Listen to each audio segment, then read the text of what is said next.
Good afternoon. It is such an honor to be with you all. My name's Chelsea Byers, and we're here to discuss the power of voting.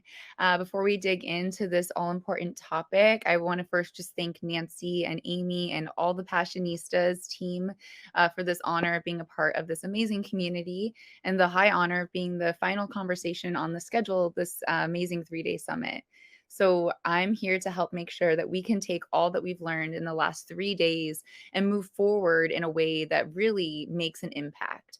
I think everybody who's been a part of this space is somebody who feels the sense of their power and is looking for ways to connect more deeply with that power, to build community so that we can evolve that power into a collective feeling of power and that we can ultimately scale our sense of impact in the world.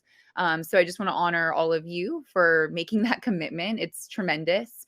You're truly all people who make the world a better place just by being yourselves. It's purely enough just being who you are. Every single day is making the world a better and different place.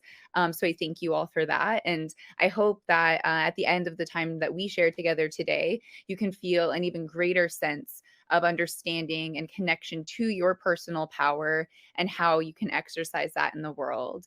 While the topic of this conversation is about the power of voting, I'm going to make sure that we think about civic engagement in a really broad spectrum and understand why voting is one of the very most powerful things that we can do to advance our society in the moments that we are given that opportunity. But I will contextualize this in a really broad space of social movement work and how we as people contribute to the history of moving us and our society forward. So I'm really excited to spend this time with you all. And I'm going to start by just sort of entering this conversation through my own personal story.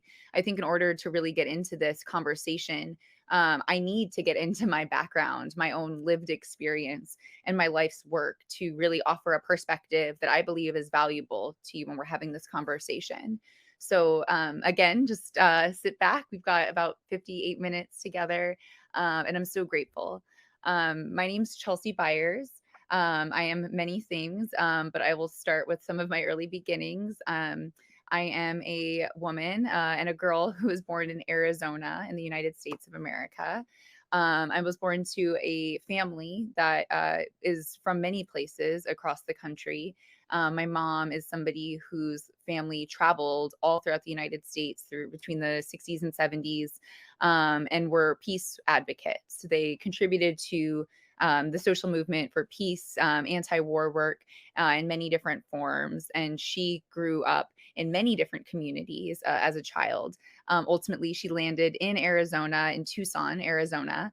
And throughout the early parts of her life, she experienced many different things, including some pretty egregious acts of domestic violence, which forced her out of her community of Tucson, Arizona, where her family and most deepest connections were at that time, into Tempe, Arizona, just a few hours north, where she moved in after fleeing from a domestic violence abuser to the home that my eventual father was living in. He became a roommate and eventually her lover and husband now of almost 40 years. And they built a beautiful life for my family in Mesa, Arizona.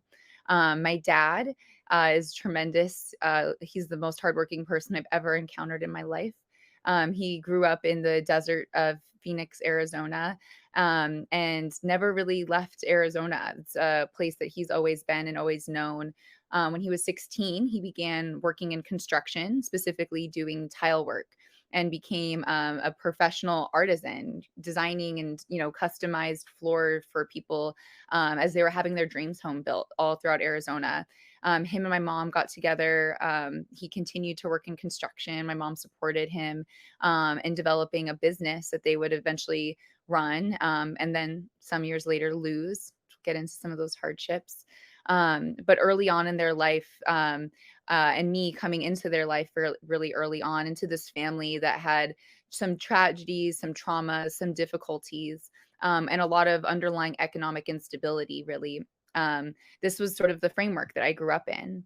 I didn't have healthcare having my dad working in construction in Arizona, which is not a state that supports workers with unions or labor movements.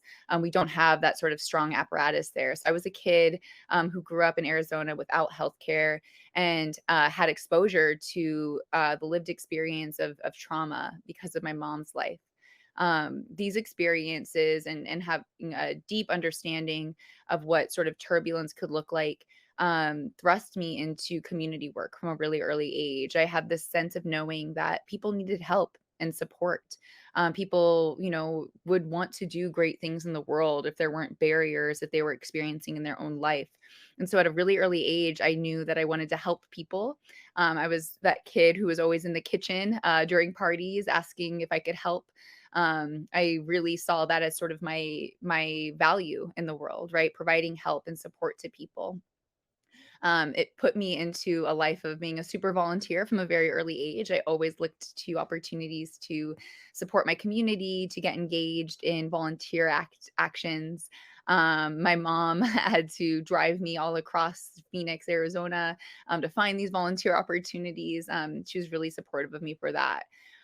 This work evolved as it does. I got more engaged in my high school clubs and organizations, yearbook, student council. I continued to engage in volunteerism all throughout high school as well.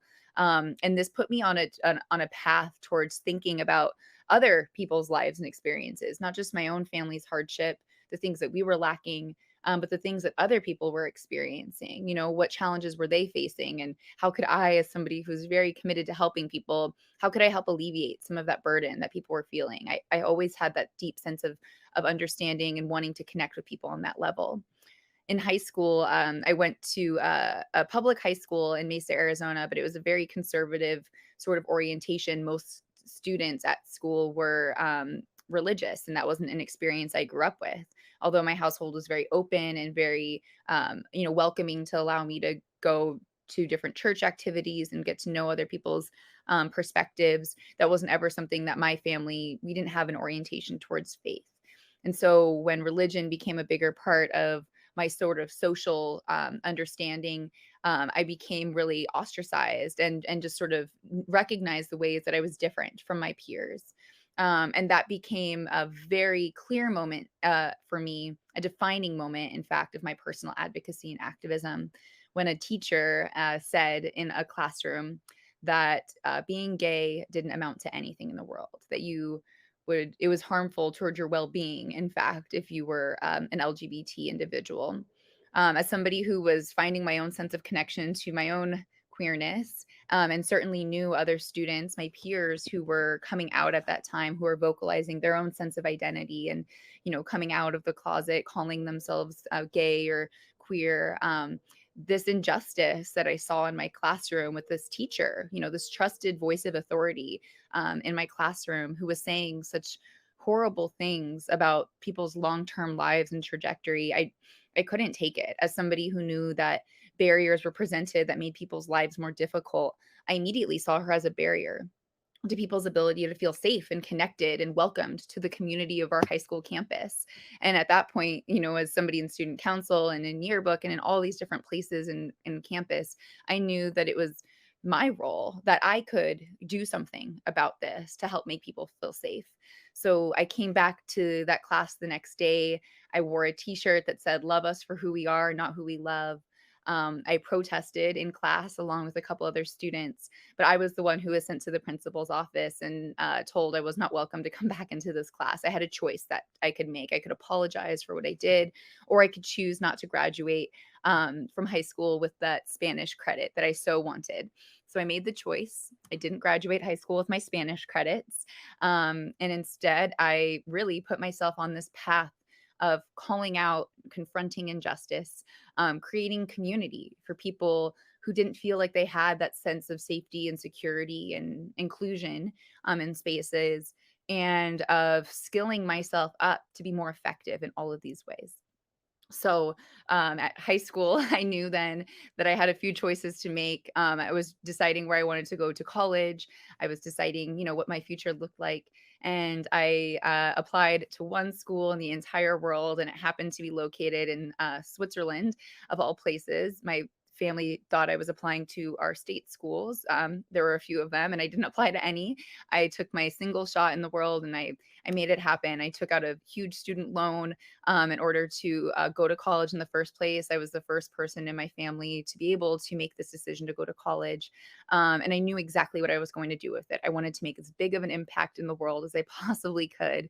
I was, just sort of on fire with this feeling of potential, of my own power, of having made an impact in a serious way on my campus in a place that didn't have resources for LGBT community. I became and was able to create space for safety for this community. And I was not going to let that feeling of power and influence and ability go. I needed to nourish it and to foster it more deeply. And so throwing myself out into the world and going to the school in Switzerland that had amazing opportunity to get connected to international programs. We traveled and went to amazing organizations that support people around the world. And I got to see firsthand this, life of bigger community.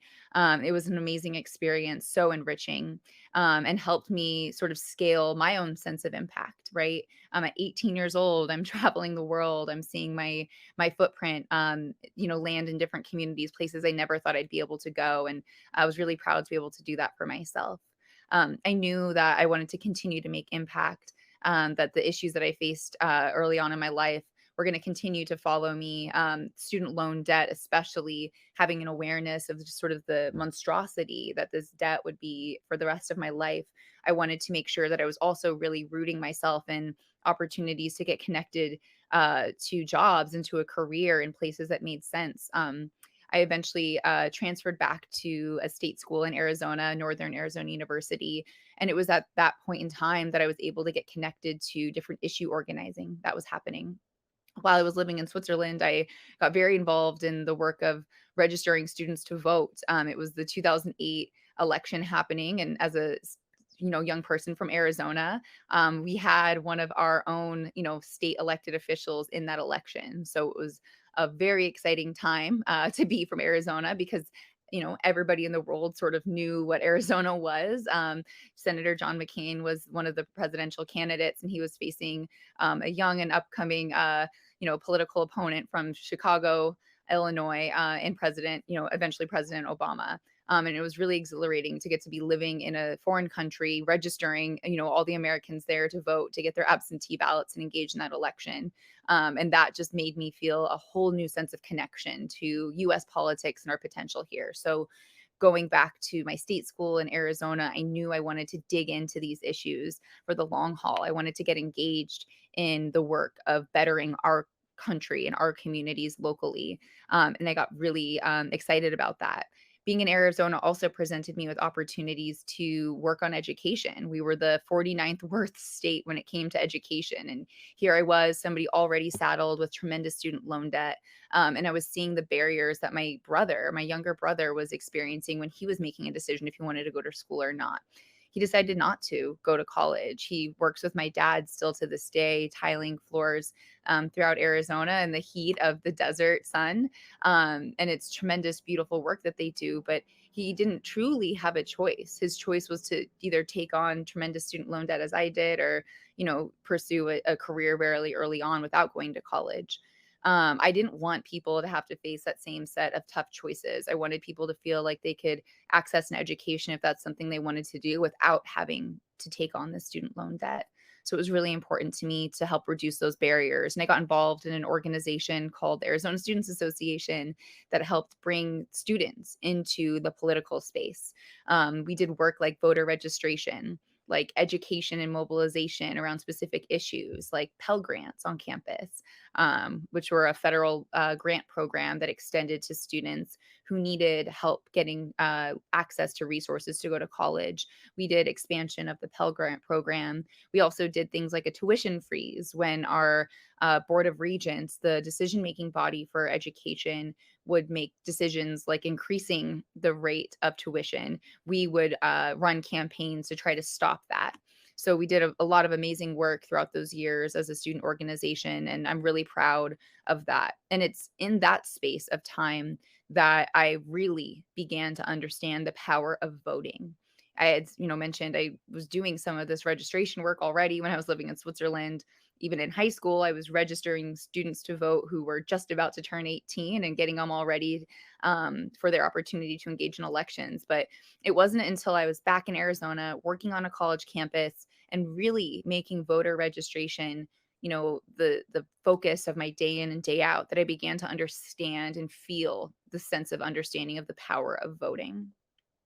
So what I saw there was tremendous, and I just want to slow it down a little bit to explain because I feel really fortunate to live in the state I do now of California, where some of these barriers don't exist. But we hear so often this voter suppression that's happening right all across the country, and even in democracies around the world. It's not just a guarantee that people get to access the ballot box. It is still something that we are truly fighting for, and you would feel like that's contrary to this very value of democracy, that well, a democracy functions because people participate, and you have to allow people participate in order for it to function.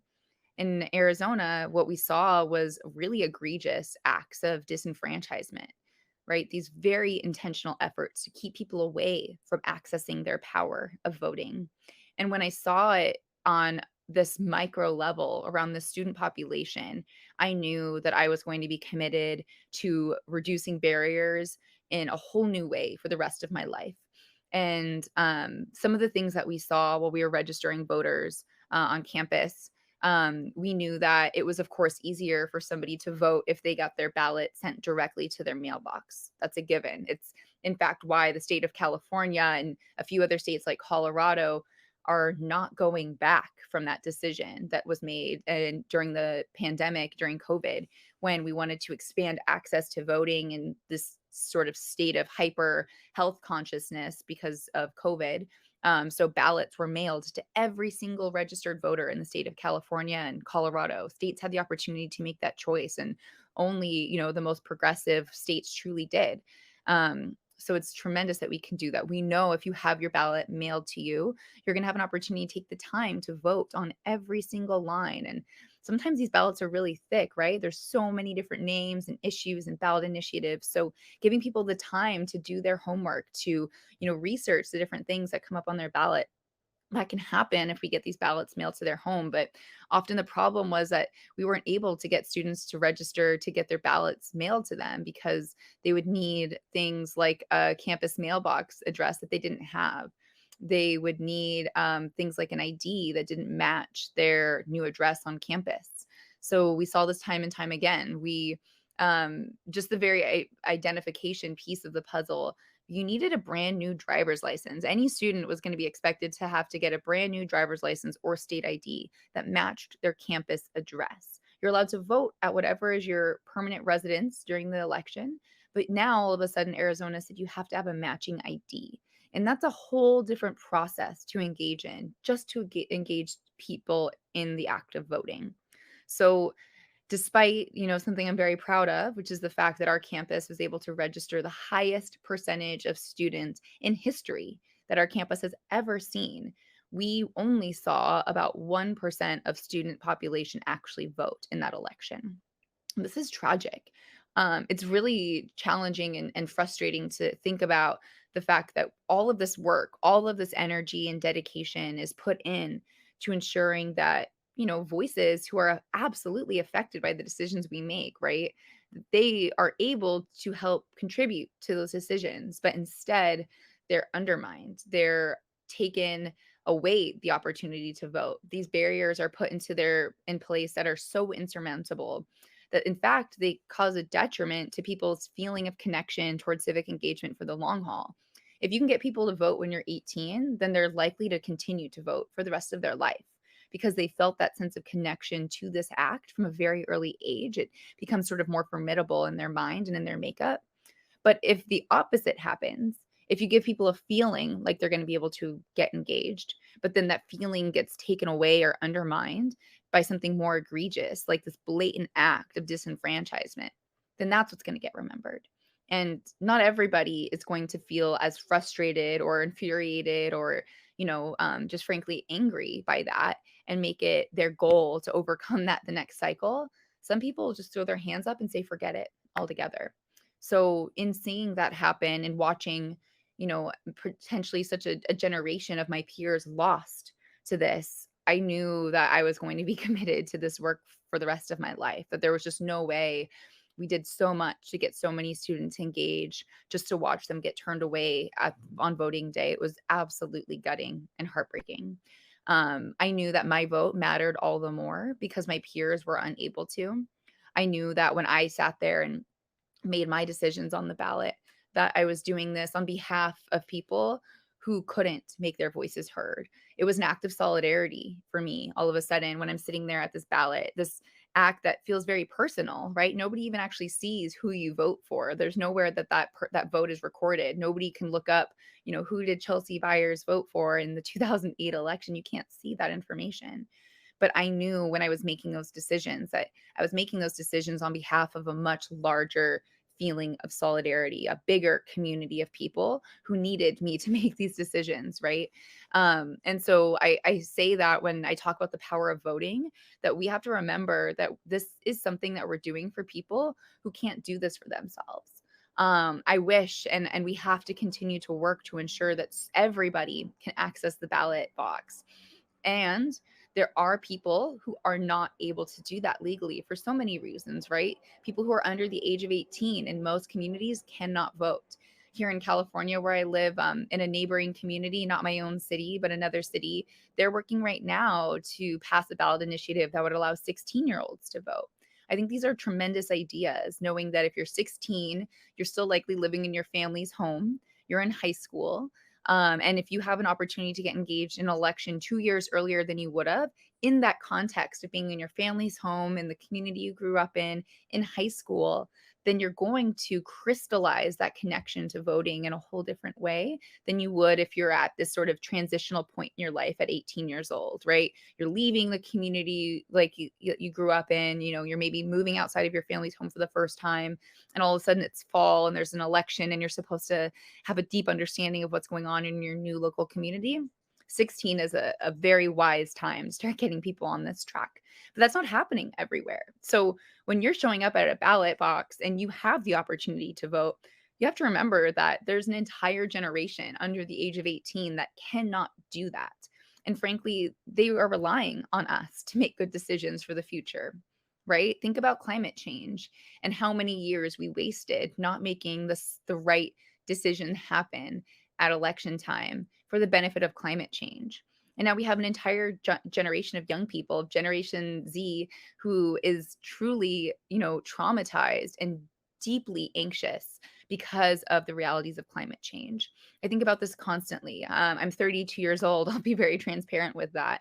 And even as a 32-year-old, I think about climate change every single day and how many missed opportunities generations before us had to make a difference. Generation Z is absolutely anxious around this reality. It's, sort of an imperative in some ways for their ability to really get connected as young people. And what we need to do is make sure that we're recognizing our opportunities to act in solidarity at the ballot box with these generations of people. Beyond young people, we know that people who are formerly incarcerated, right? If you have a felony in most states, you are not able to vote. Given the state of law enforcement, of policing, of these issues in our community, knowing the history of how policing and law enforcement and criminalization has worked to truly marginalize and disenfranchise specific communities throughout the United States, namely Black and Brown communities, and specifically men, this has been really detrimental towards the power building for these communities, right? We would think about these issues in so many different ways if these voices were able to actually exercise their power of voting. Instead, they're intentionally marginalized. They're taken away, stripped of their right to vote in our democracy. So we need to think about those voices and the choices that we make on our ballot. Sometimes communities get the opportunity to pass ballot initiatives, like I just mentioned in Culver City, California, to allow for more people to engage in voting, right? 16-year-olds may be able to vote there soon. Legislation in Virginia and 2 election cycles before this was passing to allow former felons to the opportunity to vote. These are tremendous strides to bring new voices into the conversation. And the people we elect, when we actually get to vote, often have the opportunity to make those decisions too. So this is all so connected. The power of voting expands in so many different directions. And I want to center these realities because it's important that we think about that. Because voting can frankly become a very casual act, right? We have, again, so many names on a ballot, so many different times throughout the year we're expected to engage in elections sometimes. It gets challenging and overwhelming. But I think if we thought about all the communities who didn't have this power, who, because they don't have this power, often get robbed of their rights. They get denied access to the things that they need the most, the resources, the the funding, um, all of these things. Those are things that we should wear proudly on our shoulder as responsibilities and think about them when we think about our own power to access voting. So I mentioned that in addition to the power of voting, I wanted to sort of think about this in the context of social movements broadly. And I say that because sometimes, and I think especially given the state of many of the issues that we're talking about in the world, climate change, right? Criminalization, law enforcement, policing at large, sexual violence, something I've worked on very deeply in my life. I worked to overturn legislation here in the state of California to abolish the statute of limitations on rape and sexual assault, this 10-year time limit that existed in the state of California. It's a very arbitrary timeline to be able to report a crime as serious as rape that happened to you. That is an arbitrary timeline that still exists in 37 other states, but never actually got implemented in some states, like my home state, Arizona, never had one of these laws preventing survivors of crime from engaging in the criminal justice system, to report their crimes and pursue justice of some sort. This law was able to be overturned in California, but the fact that it was implemented in the first place is deeply in connection to who we vote into office, right? So these acts, these campaigns that can be engaged in outside of the realms of voting, it's all connects back to who is in those decision-making seats, right? And although some of this work, like ending a law, like statute of limitations on rape, it doesn't happen at the ballot. No voter is saying yes or no to that decision. They're electing the people who will make those decisions. And so it's really important that when you think about the power of voting, you're thinking about the opportunities we have to further the issues we care about most in the world because of the representation that we're putting into place to make those decisions. And too often, and we know this throughout history, it's very obvious when you flip through a history book and you see, who has held elected office. It's a lot of the same people, and same meaning people who represent the same demographics, right? Like middle aged or older, typically white, typically male, typically wealthy people, people who have had familial, like, people in their family have had access to these places for some time. And so it's been an easy foot in the door for the next generation to come in and to take these positions of power. Those are all realities that we see, right? Some of the people have been deeply entrenched in their communities for a very long time because, again, their family connections or things like that. All of those things create a really warped representation for us in this reality of democracy. And this is what we have to overcome. And that's the power of voting, once again, our ability to transform the decision making power in our country that allows us to move more of our issues to the forefront and accelerate our ability to create progress on those issues. So it's extremely important that we see, no matter what the issue that we care most about in the world is, that there is likely some way voting is going to make a difference on it. Now, there's a challenge with this because elections don't come once a month. They don't come, every year even. We have elections every 2 years, and most elected officials don't even see an election every 2 years. It's, maybe every 4 years. If you're a senator in the United States of America, it's every 6 years. So a lot of people, we get to see or kind of get introduced to as a candidate in a very short period of time. And then an election happens. Maybe they get into office, maybe they don't, but If they do, then they're going to hold that seat of power for some time. And our ability to make any movement happen really has to go through that individual. So it's extremely important that we, in addition to thinking about your opportunity to take your pen and mark on your ballot who you want to vote for, the, one or the other choice, that you engage before that, right? You have the opportunity to shape who is getting the opportunity to be voted on. I'm a candidate right now in the city of West Hollywood. I'm running for city council. But before engaging as a candidate, I was always somebody who paid attention to who was running. I was somebody who helped recruit people to run for office.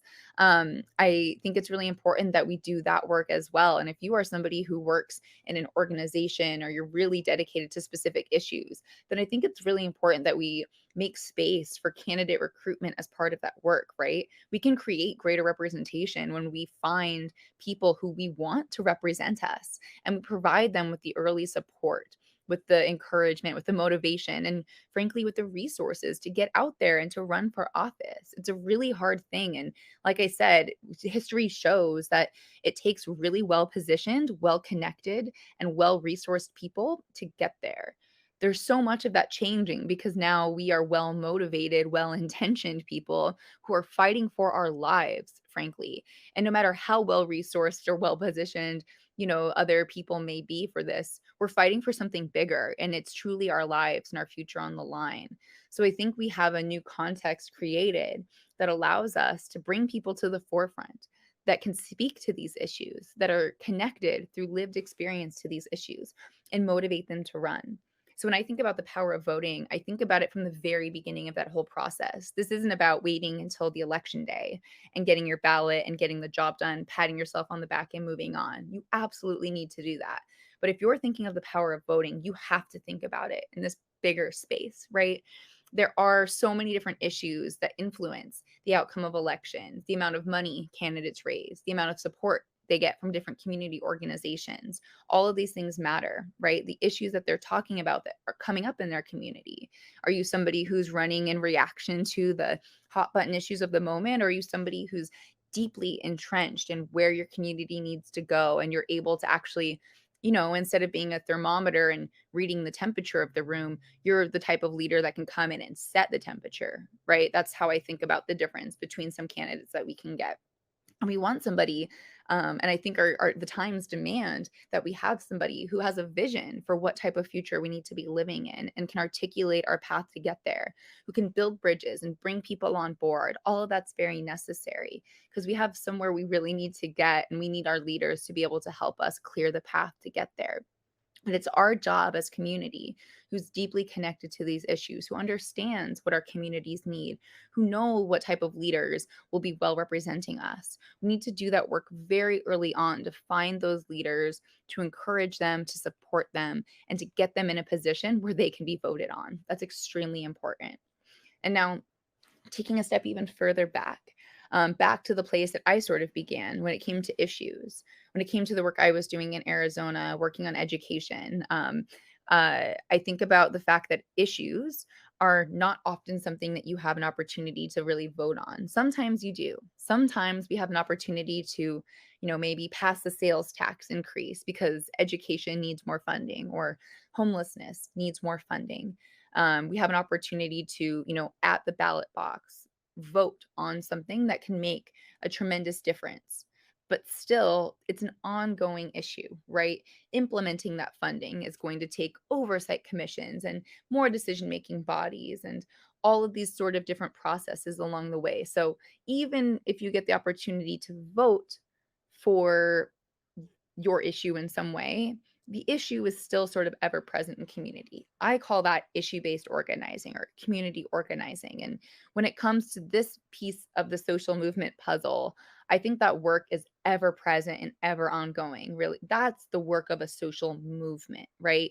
We think about labor and the work of unions, right? And all they do for working people and working families, making sure that there are high wages and strong working conditions and strong labor protection so that working people are not exploited or dealing with wage theft, right? That they're not suffering in unsafe working conditions. Like too hot factories like, Amazon's got going on right now. There's so many different things that workers are striving to name and call out about the conditions. People want to work, they want to do good work, but they should also be allowed to dictate the conditions of those meetings. And too often they're not able to. And that is an extremely important piece of work that we have to be able to think about in connection, but it's ongoing, it's ever present. So when we think about social movements and the 24/7 around the clock work that they do, how do we think about elections in relationship to that? I think that's sometimes challenging for people, right? And sometimes, often, why you get to hear or you'll hear people antagonize voting as a viable pathway towards making change. Because there's this deeper feeling that people have of the work is ongoing, that you can't just show up in November. That's not enough. You have to stay with this work for the long haul. And so I don't want anybody to feel like, oh, your vote doesn't matter. It's not important. It's just not the only thing that you can think about. It's absolutely one of the most important things you can do to quickly accelerate change across the board. But because the work is ever present and ongoing, it's important for us to not minimalize that the work that's always happening. And I think that's sort of the tension that we experience, right? Social movements are happening. The movement is always going on. And voting presents a moment within that movement to create mass transformation and acceleration. So if you can think about those two things always happening, movements, a social movement like, the work I was a part of for education in Arizona, it was really important to us that as part of our ongoing work, engaging in passing legislation in the state legislature, educating people across the state about why education is so important and why we need to make sure it is well funded and well supported. We also wanted to make sure that we were recruiting leaders and that we were engaging people in elections. And that's why we registered students to vote. Because if we weren't creating movement at the ballot box, then our movement long term is going to fall apart. We will never see the elected leadership that we need that's able to make decisions in the legislature and continue this cycle going on. So without, an amazing whiteboard behind me to draw out this visual, I hope you can kind of see that sense of connection to these issues and get a greater sense of feeling towards that. It's really important, I think, because if you're somebody who is trying to deeply connect with and harness the power of voting for yourself, then I believe you're somebody who wants to walk away from this conference or this summit and take all of the things that you learned and really put them into effect. And I would hate for you to think, or, I think I would be remiss if you only thought there was one opportunity to do that every couple of years. And that's just not the case, right? There are so many ways that you can affect change. And I hope that as somebody who cares deeply about issues, whether it's women's rights, whether it's, child protecting kids and keeping kids safe in our communities, whether it's, resolving our unhoused crisis and helping make sure that this, things that are happening for our unhoused neighbors are handled differently. If it's things like Black Lives Matter and supporting a transformation around our law enforcement space, there are tremendous ways you can make a massive impact on those issues when it comes to voting. And that's only as good as our ability to continue the work around the clock. So I hope that's resonating and making sense. And if folks have questions or are asking for some clarification around any of that, I'd be so happy to offer to anyone. Just use the chat and chime in. It'd be really great to hear from you all. I want to say another important piece of this whole representation puzzle, because I know that I mentioned the work of solidarity and what it means to sort of think about communities beyond yourself when you vote. It's really important to me to do that. I just want to bring one other dynamic of that in. And that's when we're thinking about voting in general and sort of who's being listened to in community or not.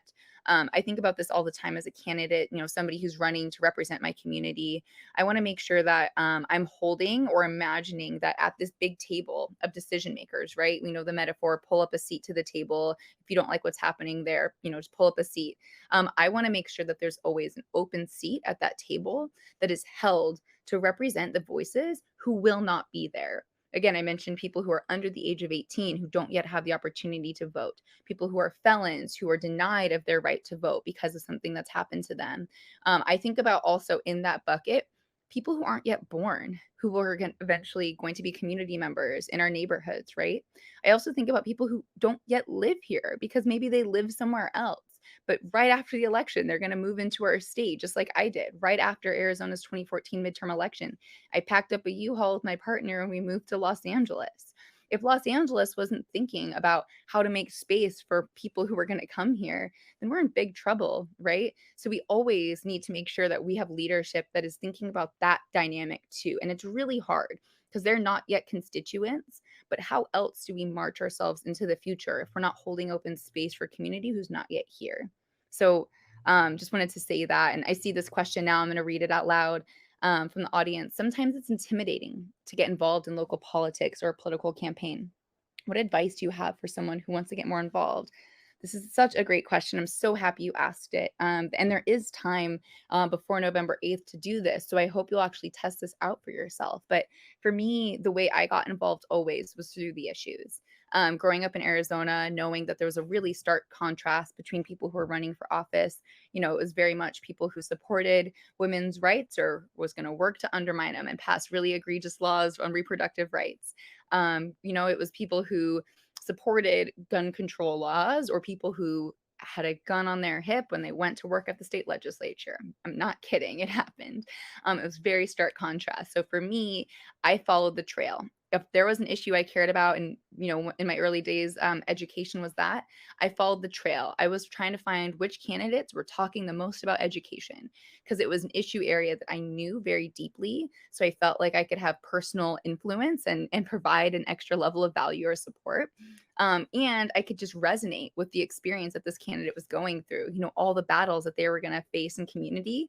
I felt like those were my battles too. And I really wanted to support a strong champion for those issues. Increasingly, LGBTQ rights in Arizona became a really big thing for me. I wanted to make sure I was supporting candidates who were fearless, especially at that time. It was before we had a president who was willing to talk about that it was okay to be gay and that we wanted to pass marriage equality in the country, right? So I wanted to find the boldest people I could in Arizona who are already talking about this. That's some of my advice is when you find the thing that gets your heart on fire, that makes you come alive and helps you think about how the world could be so better if this one thing was different, you're going to want to find the candidates who are working on that, because then I believe you're going to work really hard for those candidates. And look, local politics, elections, campaigning, it can be nasty. It can be very challenging work. And I don't think that should be shocking to anybody, especially if we're in a women's, feminist space, if we're thinking about the power that we're all trying to harness for ourselves, the things that we care about in the world. This shouldn't be, a shock to anybody. I certainly hope it's not. That campaigning can get really nasty. And especially after what we've seen in politics in the last 6 years, at the local level, I'm pretty astounded, frankly, to see just how bad it is. Look, I know as a 32-year-old, I'm going to face misogyny. I'm going to face some pretty crazy statements coming my direction, but the extent of what I've seen is nothing like I've ever seen before. And I've worked to, get women involved in politics for a really long time. So it's pretty astounding. And I just want to say, prepare yourself. But I think in order to really prepare yourself, you need to be really connected to the thing that keeps you moving forward, no matter what, that thing that makes you feel unstoppable, truly. And then you can find your candidate and get to work. The way I think you can do some of that, look to organizations and who they're supporting, right? A lot of great issue-based organizations actually have the ability to support candidates, and sometimes they'll actually be able to make endorsements. Maybe they have a part of their organization that has the legal authority to make political endorsements and, support candidates. So those are trails you can follow to find candidates that you're interested in. A lot of organizations that have the legal restrictions from being able to support candidates have the ability to educate community on which candidates are good on their issues or bad. Sometimes you'll see like a scorecard, a legislative scorecard. Planned Parenthood tends to put some of these things out. So you can say, okay, they're really good on reproductive rights, and oh, they're really bad. So it can give you, another trail to follow and find the person that you want to work for. And I'd say, the other thing is be willing to try new things, right? There are tried and true models that work. It's just the art of political engagement or the art of civic engagement. And I say the art because it has to be seen as that way. It's a discipline, right? There's things that are tried and true and just work. And as frustrating as they can be to have to go through and, keep banging your head against some of these same walls, eventually they actually work. So things like canvassing, right? Like knocking the door of a stranger in your community and saying, "Hey, do you have a few seconds to talk about the upcoming election? It's, education is really important to me, and that's why I'm out here supporting this candidate. Just wanted to talk to you about it." Putting yourself out there and, making those vulnerable connections with new folks is one of the most powerful tools you can do. And I think so many times people hear, "Oh, supporting this candidate means I have to go knock doors of strangers in my community, or I need to spend all day making phone calls." And that doesn't feel like something that's comfortable or exciting for us too often. But I'm really encouraging you all to shake that off. Truly, I think there's so many missed opportunities that come from us not wanting to put ourselves out there. And you don't have to be an extrovert to do any of this, really. You just have to be someone who really cares about your issue and wants to take a few minutes to talk about it. So that's one thing you can do is help knock doors in your community, make phone calls. Campaigns have the ability to help you do all this remotely too, so you can get it set up. Um, I see this note too from Lisa. Hi, Lisa. Lisa says she's an older, somewhat disabled person with no transportation. I don't have a vehicle, so no transportation is very much the category I fall into. Besides making phone calls, what can someone like me do to get involved with the vote and other issues? Great question. So beyond making phone calls, campaigns are also increasingly engaging in this thing called postcarding. Some people really like to take their time and, decorate, put stickers, and make really fun postcard designs. But this work of postcarding is also really valuable. Really, if you think about what we're trying to do, is connect a message that a candidate has with an audience that needs to hear it. And that audience is specifically somebody who is registered to vote in their district, right? So the things that work are reaching them directly, knocking their door, get phone, like calling their phone, texting their phone, putting a piece of mail in their mailbox, right? All of that absolutely makes a difference. And if you can think about one or two ways that you're willing to put some time or energy into doing those tasks, that's huge. Beyond that, you can support the work of organizations who are supporting candidates. Organizations maybe have a ton of different ways that you can support that work, right? Maybe there's events, maybe there are social media actions that you can take. Maybe just financial contribution. I didn't mention that, but financial contribution is huge. And I know everybody feels like we don't have enough money to give to candidates to make a real impact. But I tell you what, $5 makes a huge impact to me, because just as important as raising a huge amount of money is, I want to see that I have a lot of support in general. So, one person giving me $100 or 100 people giving me $5, I would take the 100 people giving me $5, not just because the math works out better, but because it shows that 100 people are with me, not just one wealthy individual, right? So I always think you have power in your pocketbook, no matter what your financial status is. And if you can, anticipate that an election cycle is coming up, like I knew 2022, I was going to be spending some of my personal resources on candidates who I wanted to support. And it's not a lot, but $20 here, $50 there. I put a budget together for myself coming into this election cycle so I could keep track and keep myself honest. So I didn't feel like I was really straining myself, but I was giving in all the ways I can. I encourage you to think about your next election cycle budget. And really, put aside some dollars that you want to commit to candidates that you find or get to meet throughout the campaign and support them that way. There's something really valuable that comes from your feeling of being able to give that way and support. And I think we often feel like it's sort of, well, the other side is going to have more resources than us.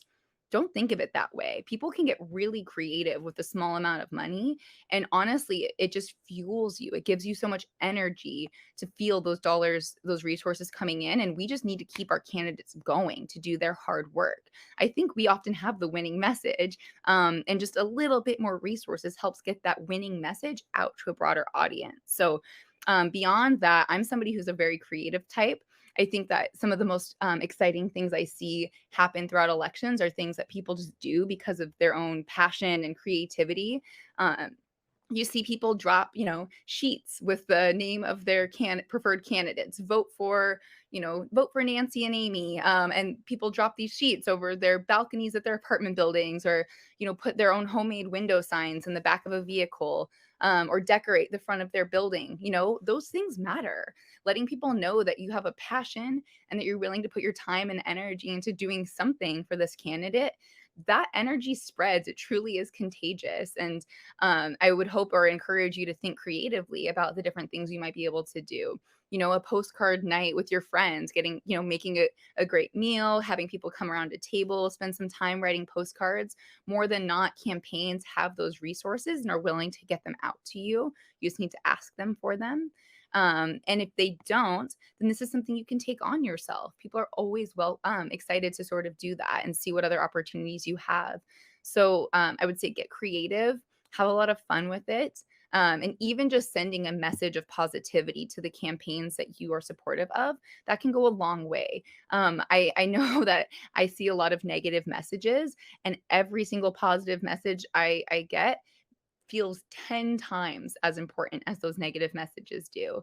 So truly, it's not nothing. It really does mean a lot just to take the time to go on social media and give your thumbs up to different candidates and say you're kicking ass. Like, all of that goes such a long way.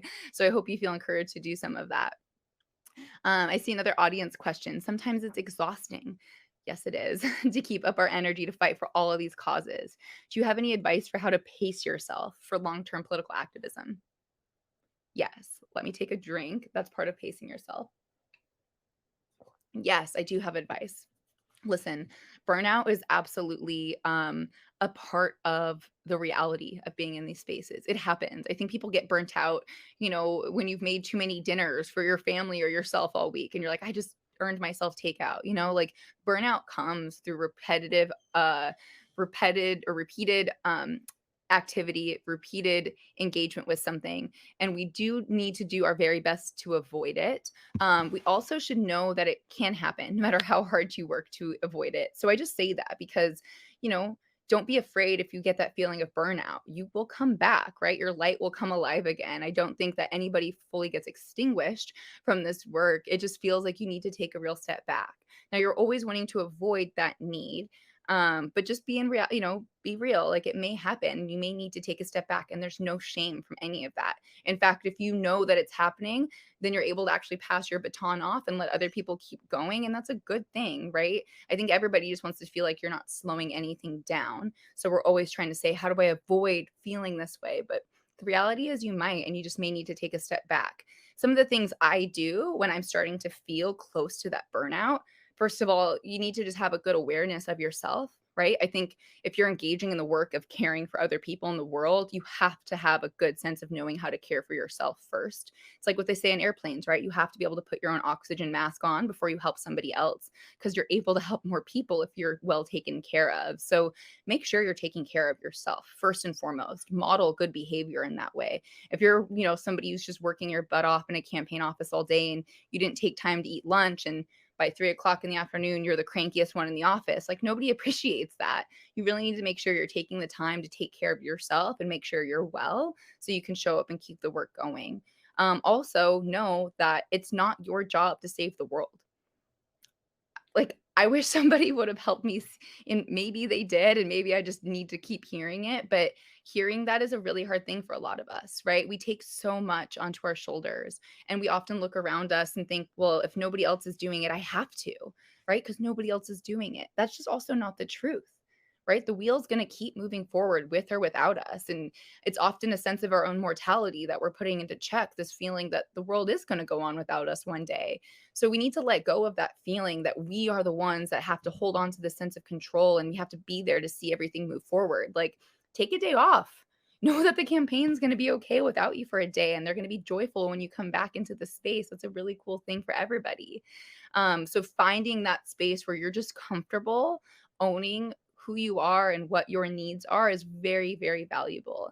And then ultimately, like, taking the days to unplug, not letting the news cycle drag you down, like, all of that's really necessary, and it's truly okay. Everybody wants to feel like we're doing our absolute most at all times, but I think you're actually doing more when you're doing less and you're just doing it very well and authentically for yourself. So, in the last 6 years, I think we've all been extremely exacerbated. I've heard more, somebody who got involved in politics in 2006, 10 years before the onset of 2016. I hear so many people who said, I've been in this since 2016 and I haven't stopped. And I'm really concerned for those folks because I think that cycle of burnout is going to come and be really impactful for them. And maybe, it'll take them some time to come back into it. So everybody really needs to be able to take care of themselves well in order to do this work for the long haul. And I think finding the thing that you feel that you can make the most impact on for yourself in positive ways also helps, right? We want that feeling of reciprocity. We want a feeling like the things we're doing in the world are actually moving the needle, right? That they're making a difference. And if you're not seeing that, it can make you feel really worn down, right? Like if you're throwing spaghetti at the wall all day and nothing's sticking, you got to kind of change the recipe. It's just a matter of fact. So I hope you can take some of that in and feel a sense of calm and release about your need to be a part of everything. Yes, I think that's a great point, Lisa. You say voting is looked at as more of a chore, but we should enjoy it more. It should be a joy. In college, we did a lot of things like getting engaged with the drag queens in the community, right? We had a really fun event that we did weeks before the election called Drag 'em to the Polls. And all the drag queens talked about voting and the power of it. Like finding events like that sort of make light of things, bring in energy, a sense of fun. We should feel a lot of fun with this. I often also say too, it's a principle I follow and live by that joy is a revolutionary act, right? And if you think about what the conservatives of this country are trying to do to us to strip us of our rights, of our livelihood, of our reproductive rights, of just our feeling of autonomy and freedom, then I think living in joy fiercely, boldly, and bravely is one of the most powerful and radical things we can do. So I hope you can find your sense of joy and connection to happiness because I think it truly actually does change the world. I see this audience question with just a few weeks left until the midterm elections. What can I still go do that has an impact at the last minute? Listen, last minute feels like where we're at because you can see November on the calendar. It's right there.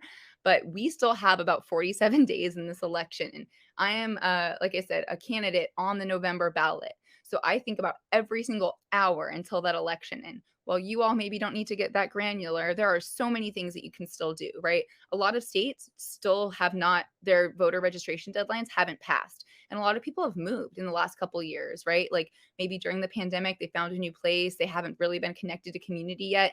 Ask every single one of your friends to make sure that they're actually registered to vote at their current address. That's one thing you can do. And there's no reason not to. Post it on your social media, send a text to your closest friends, make sure they know, right? Take it to work. If you have moved, you need to re-register to vote before this upcoming election. Do not miss that opportunity. That's one thing. I would say put a little budget together and make contributions to your top 5 or 10 candidates or 3 candidates, whatever. Do that. You'll feel a sense of power. If you really can't, if funding's hard for you, then maybe put a list together and send them to some people in your community. Hey, these are some candidates that I'm trying to support. Consider making a donation with me. Doing that sort of thing, again, gets the word out for people. It tells people there's an opportunity to support. And then again, if you can sign up to be a part of some of this direct voter contact work, the postcard writing, the door knocking, the phone calling, the texting, I am somebody who is actively asking as many people as possible to join me knocking doors on Saturday. I'm going to be out there for 9 hours, even if nobody else is. But if I get a couple other people, then those 9 hours all of a sudden become a day that we've had 56 hours at the doors, right? 64, 72. Like we can just quadruple, triple, all, multiply that time spent that day making impact. And so please think about your ability to help multiply efforts in community because there is still plenty of time to do that. I hope that's a helpful answer to you when you're looking for ideas. And lastly, I think as they get to a close here at the hour, I can't believe how much this time goes by. I'm always so, oh, there's not going to be enough, or I'm gonna have way too much time, and I'm gonna be able to get through this so fast. But I feel like I could spend another hour with you all, and it's truly the importance of this cannot be understated. And I know that throughout the last 3 days, there's been a few themes that have sort of followed this space. And so I want to make sure that as I'm closing or trying to come to a close, that I bring this in. But I know that listening and how we listen to each other has been a really big part of the conversation.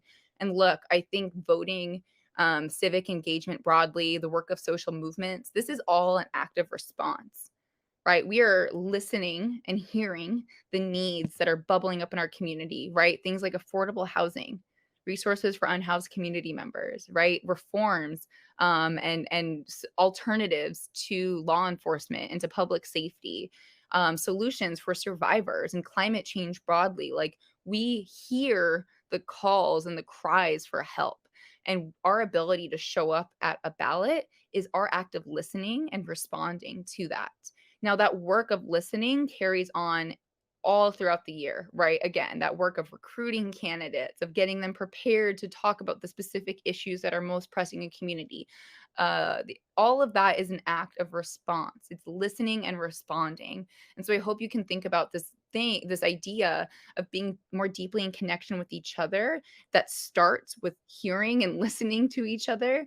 You can see how that extends itself into this work of voting, and being connected to social movements broadly, that you can feel the power of being connected to community in this way, and that you can go out into the world, and this November 8th, we can make tremendous, tremendous impacts at all levels in all the things that we care about. And if we don't have the influence that we want to see on November 8th, this election cycle, that we keep going.